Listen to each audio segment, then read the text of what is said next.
परम पूज्य गुरुदेव पंडित श्याम शर्मा आचार्य, परम वंदनीय माँ भगवती देवी शर्मा की सूक्ष्म एवं दिव्य उपस्थिति में हम सब पढ़ रहे हैं पूज्य गुरुदेव के द्वारा रचित वांग में उपासना समर्पण योग। आइए आज का स्वाध्याय प्रारंभ करने के पहले एक बार गायत्री मंत्र साथ साथ। ओम भूर्भुवः स्वः तत्सवितुर्वरेण्यम्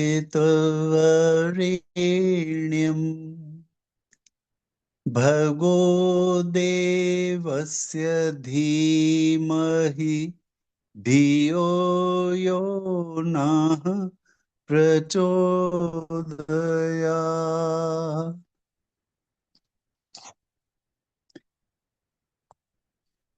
आप लोगों में से जो लोग भी ये वांग्मय मंगाना चाहते हो वो अपना पता दे दें, अगर तो उनके पते पे ये वांग्मय भेजा जा सकता है।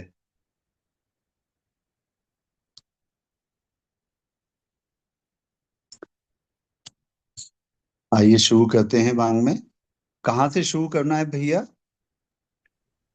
प्रभु, ये जो आपको पृष्ठ पे नजर आ रहा है, प्रेम, करुणा, आत्मीयता और सौजन्य, अच्छा, दाहिने हाथ पे।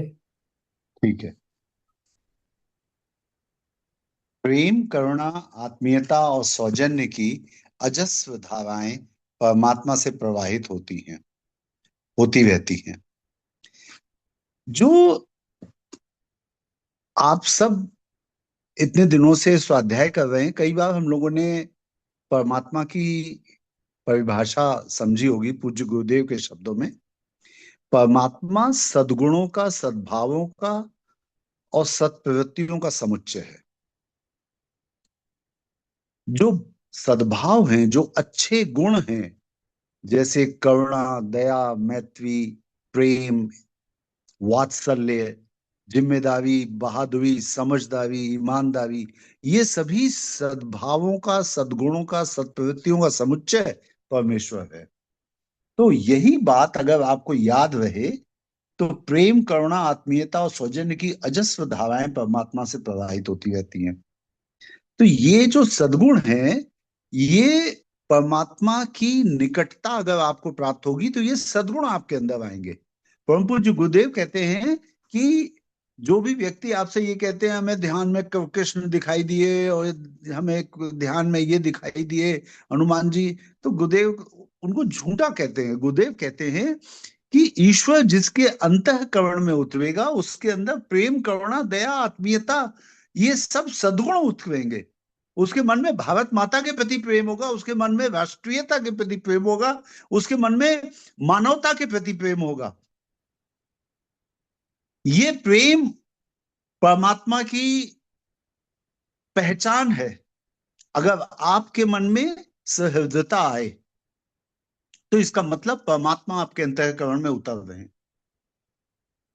तो ये जो परमात्मा की अनेकों अनेक धाराएं हैं, जैसे गायत्री क्या है? गायत्री की मंत्र जो स्टार्ट होता है वो तत्सवितुर्वरेण्यम भर्गो देवस्य धीमहि धियो यो नः प्रचोदयात्। ये 24 अक्षर 24 देव शक्तियों के प्रतीक हैं। और गायत्री महाविज्ञान के प्रथम भाग में आपने पढ़ा कि ये जो 24 अक्षर हैं ये 24 देव शक्तियों के प्रतीक हैं। और इन देव शक्तियों के जो स्थूल स्वरूप भी हैं, जैसे माँ राधा इस सृष्टि में प्रेम की साकार मूर्ति के रूप में आई। लेकिन गुरुदेव लिखते हैं कि जैसे भगवान राम हैं, वो जिस परमात्मा की शक्ति के प्रतीक हैं, वो अवतारी राम उस शक्ति का एक अंश मात्र है। माँ राधा प्रेम की प्रतीक हैं, करुणा की मूर्ति हैं। वो आप समझिए कि प्रेम का साकार स्वरूप तो है, लेकिन वह प्रेम शक्ति जो संपूर्ण विश्व में संपूर्ण मानवता को, संपूर्ण प्राणियों को संव्याप्त किए हुए है, उस शक्ति का एक अंश मात्र। यानी वो एक महान शक्ति है प्रेम की, उसका प्रतीक होकर के माँ राधा इस धरती पे आई। तो अनेकों धाराएं परमात्मा से निकल रही हैं, प्रेम की, शक्ति की, कल्याण की, पवित्रता की। जैसे पवित्रता की जो शक्ति है परमात्मा की, उसका प्रतीक है माँ वृंदा, तुलसी। तो प्राणी मात्र का पोषण, संरक्षण, अभिवर्धन इन्हीं विशेषताओं के द्वारा तो वो करता है। और परमात्मा की जो ये शक्ति है, ये शक्तियां, विभिन्न शक्तियां, ये मिल करके सभी सृष्टि के सभी जीव जंतुओं का, सभी प्राणियों का, सभी भूतों का भरण पोषण, संरक्षण और अभिवर्धन करते हैं। ऐसे प्रभु के समीप बैठने वाले में, उपासना करने वाले में यही विशेषताएं उत्तवित होती हैं। अपने भाई बहनों के प्रति, प्राणी मात्र के प्रति अनंत करुणा और आत्मीयता की भावनाएं उपासक के अंतःकरण में उद्भूत होती है। उनको चरितार्थ करके वह अपने जीवन को यशस्वी बनाता है और मन क्षेत्र में धारण किए रहकर अनंत शांति का अनुभव करता है। तो गुरुदेव कह रहे हैं कि जो प्रभु के समीप बैठेगा, उसके मन में यही सब भावनाएं प्रकट होंगी। और वो जो उपासक है, अर्थात जो उपासना कर रहा है, वो जो ईश्वर के पास बैठा है, उसके अंतःकरण में यही सब भावनाएं आएंगी। और उनको चरितार्थ करके, यानी कि उन भावनाओं का पोषण करके, उनको अपने कर्मों में दिखा करके, सेवा के रूप में जब वो उनको दिखाएगा कि उसके मन में भी आत्मीयता है, उसके मन में भी संपूर्ण जगत के प्रति प्रेम है, तब फिर वो अपने जीवन को यशस्वी बनाता है और मना क्षेत्र में धारण किए रहकर अनंत शांति का अनुभव करता है। परमात्मा की उपासना का प्रतिफल पाने के लिए आप प्रतीक्षा उन्हें करनी पड़ती है जो पुरुषार्थ और प्रतिभा के मूल्य पर मिलने वाली भौतिक संपदाओं को परमात्मा में मुफ्त में ही पाने की आशा लगाए हुए दीनहीन भिक्षुक की तरह बैठे रहते हैं। मान लीजिए आपकी कन्या बहुत सुंदर है, पढ़ी लिखी है, बहुत यशस्वी है, तो आप किसी भिखारी को मांगने पे अपनी कन्या थोड़ी दे देंगे। भिखारी को मांगने पे 5-10 रुपए दे देंगे आप। अपनी कन्या के लिए तो आप एक योग्य वर ही देखेंगे ना, जो उसके उपयुक्त हो, उसके समकक्ष हो, उसकी पढ़ाई लिखाई के लिए जिस तरह से आपने अपनी कन्या को पढ़ाया लिखाया, उसी तरह से पढ़ा लिखा एक वर ढूंढेंगे आप। जिस तरह से आपकी कन्या होगी, उस तरह का उसी मानसिक स्तर का एक वर ढूंढेंगे आप। तो गुरुदेव कह रहे हैं कि जो भौतिक संपदाओं को परमात्मा से मुफ्त में पाने की आशा लगा रहता है, तो वो दीनहीन भिक्षुक की तरह बैठे रहते हैं। भिक्षुक को कोई मूल्यवान वस्तु नहीं दी जाती। तो वैसे ही परमात्मा जो अपने सद्गुण हैं, वो उनको देगा जो उसका मूल्य चुकाने के लिए तैयार होंगे, साधना करने के लिए तैयार होंगे। साधना से सिद्धि, ये आपने पढ़ा होगा पुस्तक में। साधना से सिद्धि वाली पुस्तक में आपने पढ़ा होगा कि जब आप सिद्धियों की इच्छा रखते हैं, तो साधना करने के लिए तैयार रहिए। बिना मूल्य चुकाए तो इस धरती पर कुछ भी नहीं मिलता। जिन्हें प्रेम और उत्सर्ग की उच्च भावनाओं से प्रेरित होकर प्रभु के चरणों में बैठने की आकांक्षा है, उन्हें अपने प्रियतम का प्रतिपादित प्रेम प्राप्त करने के लिए क्षण भर भी प्रतीक्षा नहीं करनी पड़ती। इसके विपरीत भिक्षुक प्रवृत्ति अगर ना हो आपके अंदर में, आपके अंदर में दूसरी तरह के गुण हैं।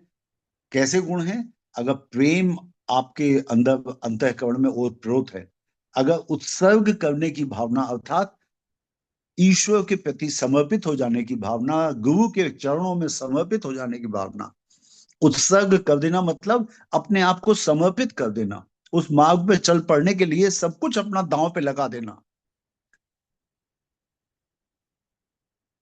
अगर ये भावनाएं आपके अंदर हैं, जिन्हें प्रेम और उत्सर्ग की उच्च भावनाओं से प्रेरित होकर प्रभु के चरणों में बैठने की आकांक्षा है, उन्हें अपने प्रियतम का प्रतिपादित प्रेम प्राप्त करने के लिए क्षण भर भी प्रतीक्षा नहीं करनी पड़ती। उपासना और वासना की आग को बुझाती है। उपासना वासना की आग को बुझाती है, तृष्णा की जलन को शांत करती है। देखिए, आमतौर पे हर व्यक्ति या तो अपने घर परिवार के लिए रुपए पैसे, या अपने लिए कुछ, या बच्चों की शादी के लिए मुकदमा है, बीमारी है, मकान बनवा दीजिए गुरुदेव, बच्चे की नौकरी लगवा दीजिए, लड़की की शादी करवा दीजिए। ज्यादातर इसी के लिए सब लोग अपना प्रयत्न करते रहते हैं, जिसे वो उपासना कहते हैं। तो गुरुदेव कह रहे हैं कि उपासना जो है अगर सच्चे अर्थों में की जाए तो वो वासना की आग को बुझाती है, तृष्णा की जलन को शांत करती है। तुलसीदास जी ने भगवान राम के चरित्र की वर्णन के लिए रामचरितमानस लिखा। उसमें वो लिखते हैं, नान्या स्पृहा रघुपते हृदय स्मृतिये। नान्या ना अन्य, अन्य कोई स्पृहा माने इच्छा, अन्य कोई इच्छा हृदय में है ही नहीं रघुपति। हे ईश्वर, हे राघव, मेरे हृदय में अन्य कोई इच्छा है ही नहीं। नान्या स्पृहा रघुपते हृदय स्मृतिये। सत्यम वदामि च भवान खिलांतरात्मा। भक्तिम प्रेक्ष पुंगव निर्भरा में, आप अपनी भक्ति दीजिए मुझको, बस इसके अतिरिक्त और कोई इच्छा नहीं है। तो वही बात कह रहे हैं पूज्य गुरुदेव कि अगर उपासना सच्चे अर्थों में की गई होगी तो वासना की आग को बुझाती है और तृष्णा की जलन को शांत करती है। चिंता, भीति और घृणा की उन व्यवस्थाओं को हटाती है जो मानव जीवन को निरंतर अशांत बनाए रखती हैं। उपासना और आत्म शांति एक ही वस्तु के दो पहलू हैं। अगर आप उपासना ठीक तरह से कर रहे हैं तो आत्म शांति उसका प्रतिफल होगा ही। उपासना आप अगर कर रहे हैं सच्चे अर्थों में तो आत्म शांति उसका प्रतिफल है। जैसे गीता में भगवान श्री कृष्ण ने कहा है कई स्थानों पर कि क्या करें कि हमें ईश्वर प्राप्ति हो। तो इसके लिए उन्होंने एक स्थान पे कहा, अध्याय 12 के 12वें श्लोक में, कि आप अगर कोई कर्म करते हैं तो कर्म फल की इच्छा का त्याग करके अगर कोई कर्म करते हैं, निष्काम भाव से कर्म करते हैं, तो कर्म फल की इच्छा का त्याग तत्काल परम शांति को देता है। यानी आपके मन में इच्छा ना रहे कर्म फल की, तो वो तत्काल परम शांति को देता है। ये सोचिए, ये भगवान श्री कृष्ण के श्रीमुख से निकला है कि सिर्फ आप फल की इच्छा छोड़ दीजिए तो तत्काल आपको परम शांति मिल जाएगी। तो ये उपासना का प्रतिफल है। जब आपके मन में वासना नहीं होगी, तृष्णा नहीं होगी, कोई चिंता नहीं है, घृणा नहीं है, तो मानव जीवन को ये जो वासना, तृष्णा, चिंता, घृणा, ये सब मानव जीवन को निरंतर अशांत बनाए रखती है। उपासना आपने सही अर्थों में अगर की होगी तो आत्म शांति निश्चित प्राप्त होगी। यही बात गुरुदेव कह रहे हैं, उपासना और आत्म शांति एक ही वस्तु के दो पहलू हैं। आत्मा अपनी उद्गम सत्ता परमात्मा की ओर उन्मुख होगी तो निश्चय ही उसे प्रकाश मिलेगा। एक स्थान पर गीता में जो संत, गीता में जो 6 नंबर की गीता है, गीता संजीवनी या तत्व विवेचनी, जिसकी टीका आदरणीय रामसुख दास जी ने की है। तो आदरणीय रामसुख दास जी लिखते हैं एक स्थान पर कि अगर आत्मा की खोज अगर आप कर रहे हैं तो आप निश्चित जानिए कि किसी अंधेरे कमरे में जाकर के कोई चीज ढूंढने के लिए आपको कही जाए तो दिक्कत है, क्योंकि वहां पे अंधेरा है। लेकिन अगर आप आत्मा की खोज कर रहे हैं तो आत्मा की खोज तो ऐसी है कि अंधेरे कमरे में जलता हुआ दिया रखा है, उसको लेकर के आना है। क्योंकि आत्मा तो स्वयं प्रकाशित है, उसको ढूंढने की जरूरत नहीं पड़ेगी। एक बार आप अपना निर्णय तो निश्चित कर लीजिए। बार बार एक बात जो दिमाग में आती है, स्वामी विवेकानंद इंग्लैंड की एक लेक्चर थिएटर में लेक्चर कर रहे थे, इंग्लिश में लेक्चर चल रहा था, और उन्होंने कुछ ऐसी बात कही कि आप एक बार निर्णय तो कर लीजिए कि ईश्वर को प्राप्त करना है, 6 महीने के अंदर ईश्वर प्राप्ति हो जाएगी।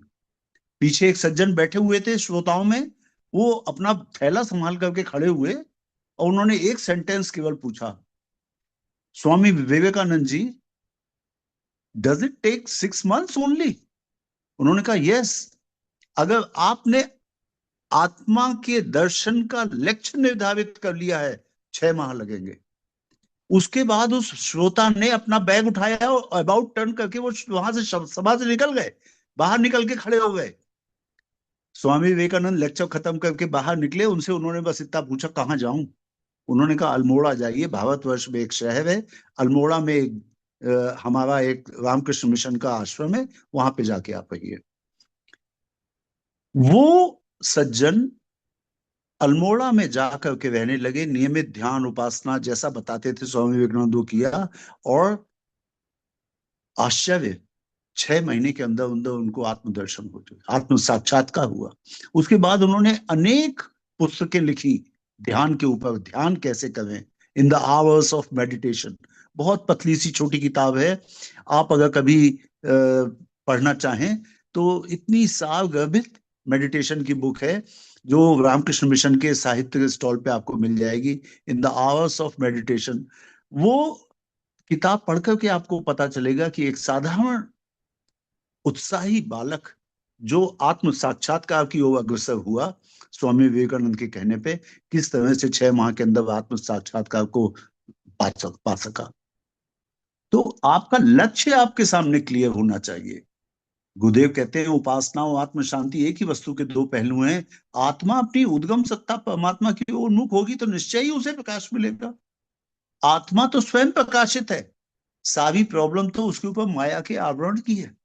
आवरण जो पड़े हुए हैं माया के, उन्होंने ही तो उस प्रकाश को ढक के रखा हुआ है। आप माया के आवरण को हटा दीजिए तो आत्मा तो स्वयं प्रकाशित है। परमात्मा का प्रकाश पड़ने पर आत्मा भी अपने सच्चित आनंद में स्वरूप के लक्ष्य के साथ प्रकाशमान दिखती है। ऐसे प्रकाशमान जीवन में नर से नारायण की, पुरुष से पुरुषोत्तम की, आत्मा से परमात्मा की प्रत्यक्ष परिणति दृष्टिगोचर होती है। इसलिए उपासना को मानव जीवन की सर्वोपरि बुद्धिमत्ता माना गया है। ईश्वर उपासना आवश्यक क्यों?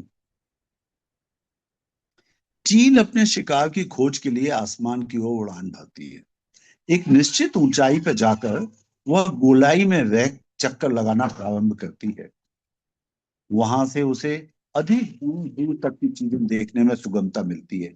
जितनी ऊंचाई पे आप जाते हैं उतना ही दूर तक की चीजें आपको दिखाई देती हैं। तो चील जब बहुत ऊंचाई पर जाकर के उड़ान भरती है तो दूर दूर तक की चीजें उसे सुगमता से दिख जाती हैं, उसे पता चल जाता है। कोई चूहा, कोई शिकार के लायक कोई छोटा जानवर उसे कहीं मिल जाता है तो वो पकड़ लेती है। चील उस ऊंचाई से जमीन की प्रत्येक वस्तु को, प्रत्येक दृश्य वस्तु को बड़ी सूक्ष्मता से परखती है, और जब उसे अपने शिकार का पता चल जाता है तो वह तेज झपट्टा मारकर उसे पकड़ ले जाती है। चील यह कार्य जमीन में या कम ऊंचाई वाले वृक्षों पर बैठकर भी कर सकती थी, पर छोटी ऊंचाई से छोटे स्थान का ही अवलोकन किया जा सकता है। छोटी सी जगह में शिकार मिले या ना मिले, इस संदेह से बचने के लिए वह ऊंची उठती, नीचे देखती और आसानी से अपना शिकार ढूंढ लेती है। मनुष्य की स्थिति भी ठीक ऐसी ही है। अपने आसपास की वस्तुओं को वह स्थूल आंखों और छोटे विवेक से परखता है। इसलिए मनुष्य जीवन में आने का अपना लक्ष्य वह अधिक निश्चयता पूर्वक नहीं खोज पाता। अपने जीवनोद्देश्य से अपरिचित रहे व्यक्ति के तौर तरीके, रहन सहन और विचार व्यवहार भी प्राय अस्त व्यस्त श्रेणी के होते हैं। जो मनुष्य यही नहीं जानते कि उनके जीवन का उद्देश्य क्या है, तो आप अगर उनके जीवन को देखें तो एक बड़े अस्त व्यस्त तरीके से चलता है। जब जो चीज सामने आई तब हो गए। जब छोटे थे 5-6 साल के हुए, स्कूल में भर्ती करा दिया गया, पढ़ने लग गए। 20-21 साल के हुए, पढ़ लिख करके माता पिता ने शादी करा दी, शादी हो गई, बच्चे हो गए। अब वो खुद कमाने खाने में लग गए, बच्चे पैदा करने में लग गए। उसके बाद ऐसे धीरे धीरे जीवन बीतता चला गया। 50-60 साल के हुए तो अशक्त हो गए, अब काम कुछ कर नहीं सकते, तो चुपचाप बिस्तर पे पड़े हुए दिन काट रहे हैं अपने। तो मनुष्य की स्थिति भी ठीक ऐसी है। अपने आसपास की वस्तुओं को वह स्थूल आंखों और छोटे विवेक से परखता है। दूरदर्शिता है नहीं, तो स्थूल आंखों से, छोटे विवेक से जब वो परखता है तो मनुष्य जीवन में आने का अपना लक्ष्य वो अधिक निश्चयता पूर्वक नहीं खोज पाता। अपने जीवनोद्देश्य से अपरिचित वह व्यक्ति के तौर तरीके, रहन सहन, विचार व्यवहार भी प्राय अस्त व्यस्त श्रेणी के होते हैं। जिस मनुष्य ने सही लक्ष्य का ज्ञान प्राप्त नहीं किया हो उसका जीवन व्यर्थ ही समझना चाहिए। फिर से गुरुदेव का एक सद्वाक्य आपको याद दिलाऊंगा कि लक्ष्यहीन व्यक्ति का जीवन घड़ी के उस पेंडुलम की तरह से है, जो चलता तो जीवन भर रहता है लेकिन पहुंचता कहीं नहीं। बस अपने मिडिल पॉइंट से दाएं बाएं हिलता रहता है पेंडुलम, और जहां है वहीं बना रहता है। चलता तो वो जीवन भर है लेकिन पहुंचता कहीं नहीं। क्यों? क्योंकि उसका कोई लक्ष्य नहीं है। जितना दाएं जाता है उतना बाएं जाता है, जितना दाएं जाता है उतना बाएं जाता है, और वहीं पे पड़ा रहता है वो। इसके विपरीत अगर एक लक्ष्य निर्धारित करके मनुष्य चले और लक्ष्य की ओर चलना प्रारंभ करे तो कहीं तो पहुंचेगा। जिस मनुष्य ने सही लक्ष्य का ज्ञान प्राप्त न किया हो, उसका जीवन व्यर्थ ही समझना चाहिए।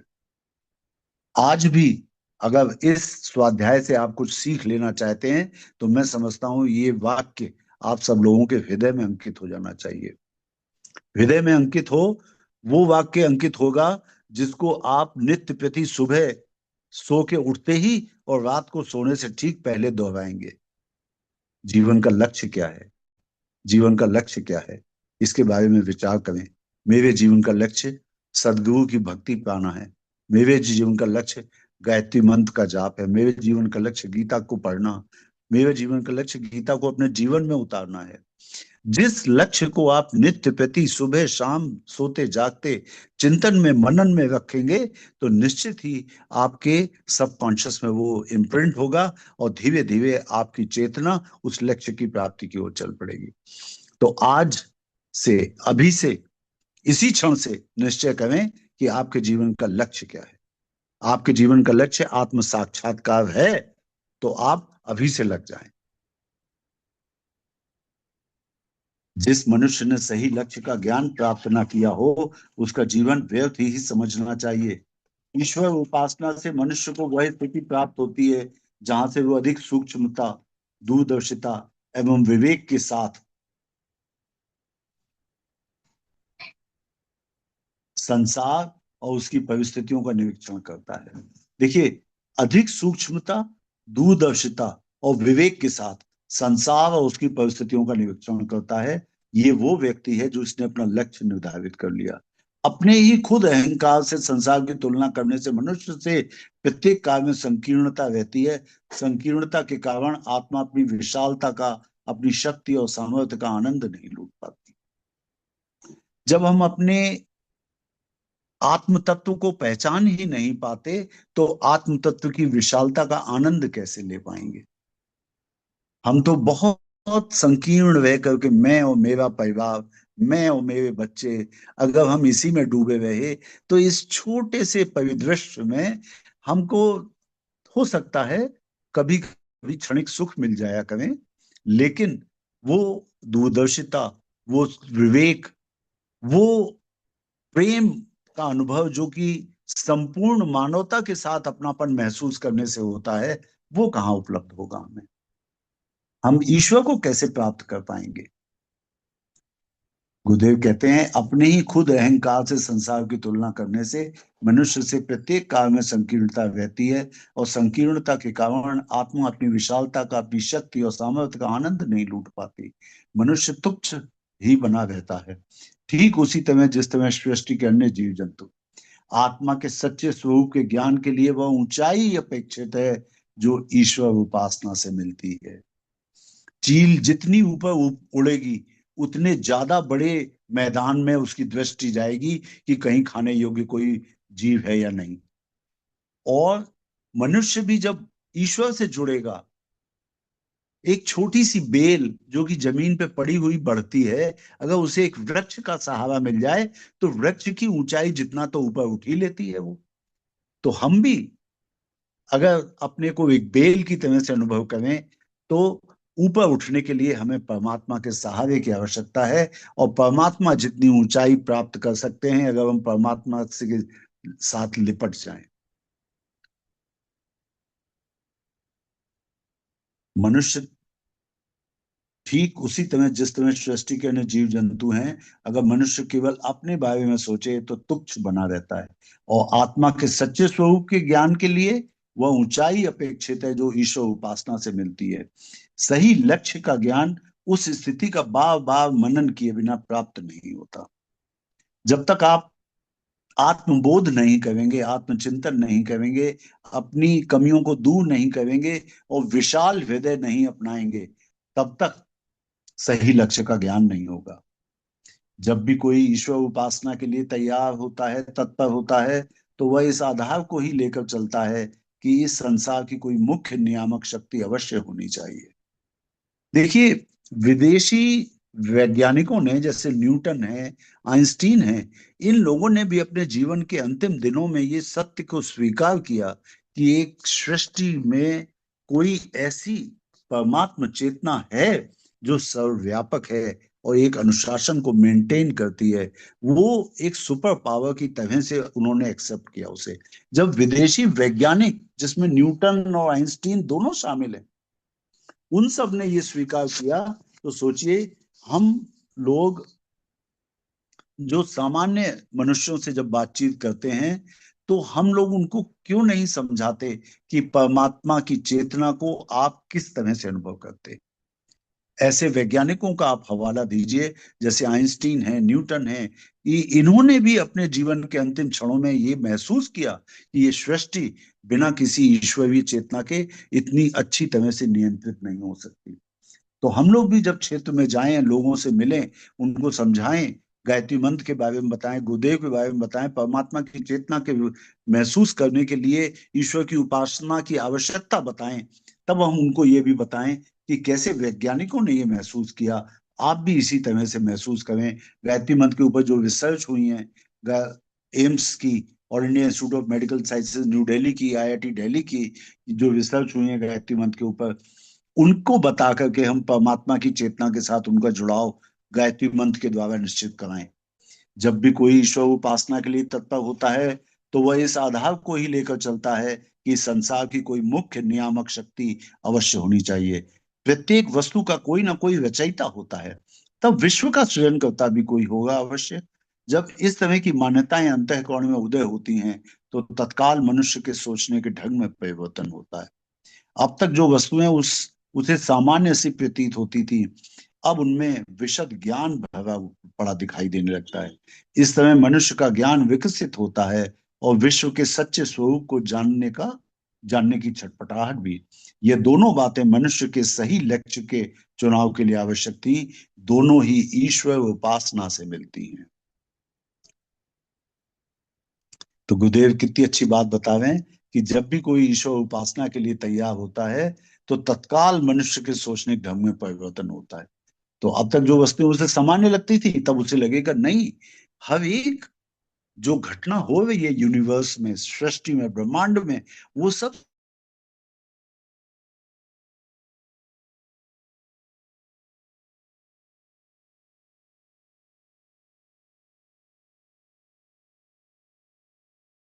सूर्य का चक्कर लगा रहा है, और ये सब इतना नियमित, इतना अनुशासित हो रहा है कि हमें निश्चित रूप से ये मानना पड़ेगा कि एक कोई परमात्मा चेतना तो है।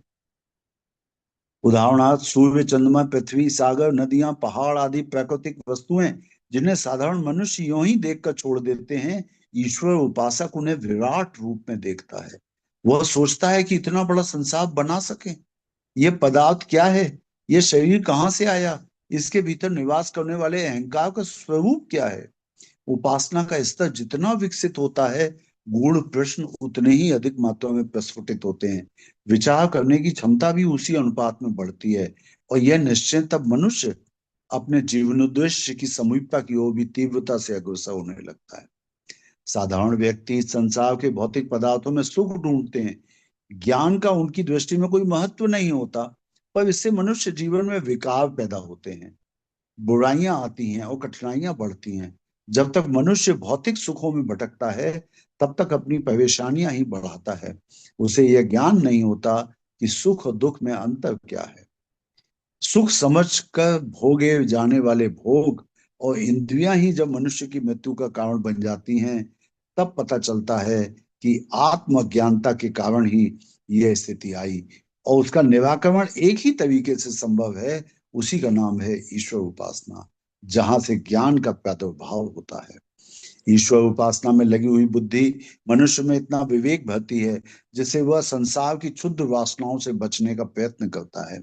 सच्चाई का अनुभव किए बिना सुख कहाँ। अज्ञान तो मनुष्य के दुख का ही कारण बताया गया है।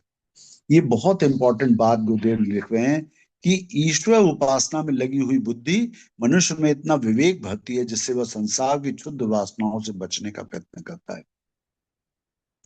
एक राजा हुए हैं हमारे भारतवर्ष में, एक राजा हुए जो वृद्धावस्था प्राप्त करने के बाद बड़े दुखी रहने लगे। दुख उनको ये था कि अब उनका यौवन चला गया और वो अभी स्त्री सुख को भोगना चाहते थे। उन्होंने अपने एक बेटे से पुकार करके कहा कि बेटा, मैं अभी यौवन को भोगना चाहता हूं। बेटा बहुत ज्ञानी था। बेटे ने कहा, पिताजी मैं आपको अपना यौवन देता हूं। 1000 वर्ष तक उन्होंने यौवन का सुख फिर से भोगा। उसके बाद फिर वो दुखी रहने लगे। अब उनको दुख इस बात का था कि ये जीवन की क्षण भंगुरता और सुखों की क्षण भंगुरता उनको पहले क्यों नहीं समझ में आई। 1000 वर्ष तक अपने बेटे का यौवन भी भोगने के पश्चात उनको महसूस हुआ कि ये भोग कितने भी भोगे जाएं, ये तो उस अग्नि की तरह से हैं जो वासनाओं की अग्नि को और बढ़ाते हैं। काम को कितना भी भोगा जाए वो शांत नहीं होता जब तक कि विवेक का उदय नहीं होता। उन्होंने अपने पुत्र से माफी मांगी और अपना अंत समय फिर ईश्वर की उपासना में लगाया। वही बात, ईश्वर उपासना में लगी हुई बुद्धि मनुष्य में इतना विवेक भरती है जिससे वह संसार की क्षुद्र वासनाओं से बचने का प्रयत्न करता है। सच्चाई का अनुभव किए बिना सुख कहाँ। अज्ञान तो मनुष्य के दुख का ही कारण बताया जाता है। परम पूज्य गुरुदेव ने गायत्री महाविज्ञान की भूमिका में लिखा। उन्होंने लिखा, गायत्री मंत्र सद्बुद्धि का मंत्र है। और गायत्री की उपासना क्या करती है? गायत्री की उपासना सद्बुद्धि देती है। और गायत्री की उपासना ये बताती है कि विचारों से कार्य होते हैं और कार्यों का जो परिणाम है वो सुख दुख के रूप में सामने आता है। अगर विचार अच्छे होंगे तो कार्य अच्छे होंगे, कार्य अच्छे होंगे तो उससे सुख मिलेगा। विचार खराब होंगे तो उससे कार्य खराब होंगे और खराब कार्यों का परिणाम दुख के रूप में मिलेगा। तो विचार क्रांति अभियान परम पूज्य गुरुदेव ने चलाया कि हमें विचारों को शुद्ध करना है। और ये अच्छे विचार कहाँ से आएंगे? गायत्री उपासना से आएंगे। ये ईश्वर उपासना जो है ये सच्चाई का अनुभव कराती है कि सुख क्षणभंगुर है। अज्ञान तो मनुष्य के दुख का ही कारण बताया गया है। आज के लिए इतना ही, और शेष हम लोग कल पढ़ेंगे। तब तक के लिए सभी को प्रणाम। ओम शांति।